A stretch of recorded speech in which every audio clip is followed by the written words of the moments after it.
Bismillah, Assalamualaikum warahmatullahi wabarakatuh. Selamat siang teman-teman sekalian. Kita ketemu lagi nih hari ini untuk membahas mengenai best practice dan best practice di lingkungan kerja Kementerian ATR BPN. Untuk yang pertama, ini kita akan membahas mengenai best practice ya sebagai bahan diskusi. Mungkin bisa melihat video yang akan aku paparkan. Selanjutnya saudara SDR menghubungi dan melakukan beberapa pertemuan dengan saudara MS yang menjabat selaku Kepala Kantor Wilayah BPN Provinsi Riau yang membahas antara lain terkait perpanjangan HGU PTA dimaksud. Dari video tersebut, mantan Kepala Kantor Wilayah BPN Riau, yaitu M. Syahrir, itu ditetapkan sebagai tersangka oleh KPK atas kasus korupsi dalam pengurusan dan perpanjangan hak guna usaha perusahaan perkebunan, yang kemudian ia divonis selama 12 tahun penjara. Mungkin kalau misalnya kita ingin melihat lebih jelas, bisa mempersilahkan ke Mbak Rifko untuk memberikan pendapatnya tentang akar masalah dari isu ini dengan teknik analisis isu yang telah kita pelajari sebelumnya. Dipersilahkan ke Mbak Rifko. Baik, terima kasih Mas Abid. Jadi kalau saya lihat lagi ya dari video kasus korupsi terhadap hak guna usaha itu sendiri, saya berusaha melihat akar penyebab masalahnya. Jadi di mana kalau dari faktor manusianya itu sendiri, sama itu dari integritas pejabatnya yang rendah, di mana mungkin adanya penyalahgunaan wewenang karena mereka mempunyai jabatan sehingga menyalahgunakan wewenangnya untuk kepentingan pribadi. Selain itu juga inilah jadi merendahkan integritas dari pejabat itu sendiri, adanya lemahnya pengawasan dari antar pegawai gitu sehingga bisa terjadinya korupsi. Nah, dari segi metode itu sendiri mungkin mekanisme pengurusan HGU-nya ini sendiri mungkin tidak transparan ya Kak. Sehingga rawanlah celah untuk melakukan korupsi itu sendiri. Terus untuk SOP pelayanannya itu sendiri belum sepenuhnya berbasis digital, akan menyebabkan tidak transparansinya terhadap eh, pengurusan HGU itu sendiri. Nah, dan selain itu juga mungkin karena adanya ini proses pengurusannya ini masih manual ya, adanya ruang pertemuan langsung antara pemohon dengan pejabat yang mengurus dari hak guna usaha itu sendiri, gitu. Selain itu mungkin kalau dari mesinnya belum optimal lah digitalisasi dari layanan pertanahan sehingga banyak celah lah untuk memanipulasi atau melakukan korupsi. Terus belum adanya balik lagi nih jadinya belum adanya tracking sistem yang transparan yang dapat diakses oleh pemohon langsung gitu.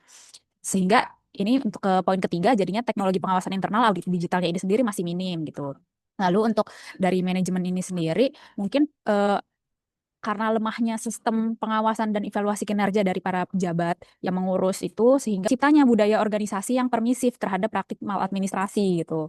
Dan untuk lingkungannya mungkin adanya tekanan dari pihak eksternal gitu ya untuk melancarkan praktik korupsinya. Terus mungkin juga ada lingkungan kerja yang terbiasa dengan praktik uang pelicin gitu untuk mensegerakan proses pelayanan gitu. Terus mungkin juga ada ekspektasi masyarakat yang ingin prosesnya cepat meskipun mungkin akan melanggar prosedur gitu.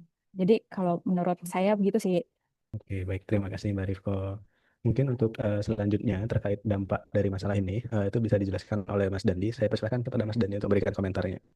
Baik, terima kasih Mas Abid atas kesempatannya. Kalau dari pandangan saya pribadi ya terkait dampak negatif dari kasus korupsi ini, kalau dikaitkan dengan manajemen ASN, yang pertama ini pasti akan menghancurkan integritas ASN pada keseluruhan karena perilaku ini akan melanggar kode etik dan perilaku yaitu jujur, akuntabel, bebas dari KKN. Dan yang kedua, ini juga bisa merusak fungsi ASN sebagai perekat dan pemersatu bangsa karena tindakannya itu membuat banyak masyarakat akan menjadi kurang atau turunlah kepercayaannya terhadap instansi. Yang ketiga juga ini akan bertentangan dengan prinsip sistem merit yang menuntut profesionalisme ASN dan integritas yang maksimal. Jika dikaitkan dengan smart ASN, juga ini akan bertolak belakang ya tentunya dengan integritas dan profesionalisme. Dan juga menjadi contoh digital shadow set negatif atau rekam jejak digital yang buruk bagi teman-teman ASN lainnya karena perilaku dia. Sekian sih Mas kalau dari pendapat saya tentang dampak buruknya dari kasus ini. Baik, terima kasih Mas Dandi. Kemudian kalau misalnya kita melihat nih dari analisa berdasarkan modul yang telah kita pelajari, itu mungkin saya persilahkan ke Mbak Susi ya untuk menjelaskannya. Kepada Mbak Susi saya persilahkan. Baik, terima kasih Mas Abid. Saya akan mengaitkan jika dikaitkan dengan kaitan pembelajaran kita atau modul yaitu kaitan dengan manajemen ASN dan Smart ASN. Nah, untuk manajemen ASN-nya sendiri, kita sudah tahu seharusnya dari ini kan kita tahu seorang ASN itu harusnya bebas dari KKN ya. Nah, dari kasus ini dapat kita lihat bahwa kalau ditinjau dari prinsip merit sistemnya yang seharusnya seorang ASN berbasis pada kompetensi, kualifikasi, dan kinerja, tetapi pada kasus ini seorang Kakanwil di Riau itu menyalahgunakan jabatannya. Kemudian jika dikaitkan dengan kedisiplinan dan integritas sebagai ASN, kasus korupsi menunjukkan pelanggaran terhadap kode etik dari ASN tersebut. Kemudian jika dikaitkan dengan manajemen kinerjanya, ASN yang terlibat kasus korupsi jelas gagal memenuhi standar kinerjanya seharusnya sebagai seorang pimpinan tentunya memiliki integritas yang baik dan juga standar kinerja yang baik, tetapi pada kenyataannya terjadi hal seperti ini berarti secara standar kinerjanya itu tidak terpenuhi dan tidak sesuai dengan yang diharapkan. Kemudian jika dikaitkan dengan Smart ASN sendiri, ini sudah jelas bahwa secara digital skill-nya yang seharusnya seorang ASN menguasai teknologi digital itu untuk meningkatkan transparansi, tapi pada kenyataannya di kasus ini itu disalahgunakan. Transparansinya tidak dipergunakan, justru malah melakukan penyelewengan itu dengan melakukan korupsi. Nah, selanjutnya jika dikaitkan dengan networking, nah jika dikaitkan dengan hal ini, maka sudah dilihat yang seharusnya jaringan media digital itu untuk menjalin hubungan yang baik dengan berbagai pihak ataupun instansi, tetapi ini malah untuk menjalin hubungan yang tidak baik dalam hal ini adalah untuk korupsi. Begitu saja Mas dari saya. Oke, baik. Terima kasih Mbak Susi. Mungkin sekiranya nih kalau kita melihat dari langkah penyelesaian dari masalah-masalah yang ada itu seperti apa? Saya persilakan ke Mbak Hana untuk menjelaskannya. Silakan Mbak Hana. Ya, terima kasih Mas Dandi atas kesempatannya. Jadi kalau menurut saya dari kasus ini, itu untuk langkah penyelesaiannya mungkin yang pertama bisa dilakukan oleh dari internal kementeriannya sendiri, itu bisa ngelakuin dengan audit, melakukan audit menyeluruh gitu atas proses pengurusan HGU, kemudian juga evaluasi SOP-nya seperti revisi alur pengurusannya agar lebih transparan dan meminimalisir celah penyalahgunaan wewenang. Kemudian juga kita bisa dengan penguatan sistem pencegahan korupsi, itu bisa dengan digitalisasi layanan, mempercepat pelayanan pertanahan berbasis elektronik untuk mengurangi tatap muka yang rawan praktik gratifikasi. Kemudian juga bisa transparansi data HGU-nya, itu bisa membuka akses publik terhadap peta, status, dan daftar HGU melalui sistem. Kemudian juga bisa pengawasan internalnya, bisa melibatkan KPK, Ombudsman, dan masyarakat sipil dalam pemantauan layanan pertanahan. Kemudian juga dengan melakukan pendekatan manajemen ASN itu dengan penerapan core value ASN berakhlak, terutama mendorong nilai akuntabel dan transparan dalam setiap proses pengambilan keputusan. Kemudian juga bisa dengan penguatan integritas ASN seperti pelatihan, pembinaan, reward, dan punishment. Kemudian juga rotasi jabatan, menghindari pejabat yang terlalu lama menjabat di satu posisi yang rawan konflik kepentingan. Seperti itu sih Mas dari saya. Baik, terima kasih Mbak Hana. Jadi sangat jelas ya kalau kasus ini itu mencerminkan bad practice dari ASN karena menunjukkan penyalahgunaan kewenangan untuk keuntungan pribadi melalui suap dan gratifikasi, yang mana ini bertentangan dengan integritas serta etika pelayanan publik gitu ya. Mungkin setelah kita melihat contoh yang jelek ya kan, agar seimbang nih kita akan membahas lagi sisi baiknya yaitu best practice dengan melihat video berikut terlebih dahulu. Kalian sibuk tapi ingin mengurus pertanahan? Kantor Pertanahan Virtual solusinya. Kantah Virtual merupakan layanan terbaru dari Kantor Pertanahan Kota Tangerang, bertujuan untuk memfasilitasi pemohon yang belum bisa datang ke kantor pertanahan. Dengan adanya layanan Kantah Virtual ini, pemohon dapat mengakses informasi pertanahan 24 jam, customer service.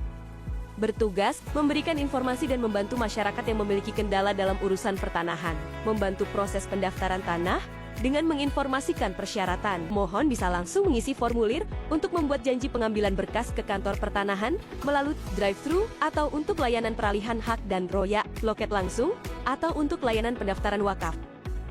Terdapat juga informasi lainnya seperti pengumuman, SOP layanan, dan pembayaran PNBP. Layanan ini dapat diakses di mana saja dan kapan saja. Jadi dari video tersebut, aku ingin Mbak Hana untuk menjelaskan, kan di video itu ada inovasi ya. Nah, coba Mbak Hana jelaskan terkait inovasi yang ada di video tersebut. Aku persilahkan Mbak Hana. Terima kasih Mas Abid. Jadi menurut saya inovasi di video tersebut kan terkait dengan loket virtual ya. Jadi dengan adanya loket virtual itu ada digital dokumen sama digital dokumen upload dan verification. Jadi pemohon itu dapat mengunggah dokumen dalam format PDF atau JPEG. Kemudian verifikasinya dilakukan secara elektronik sebelum berkas diproses. Jadi dengan loket virtual ini semua upload dokumen dan verifikasi itu menggunakan sistem atau secara virtual.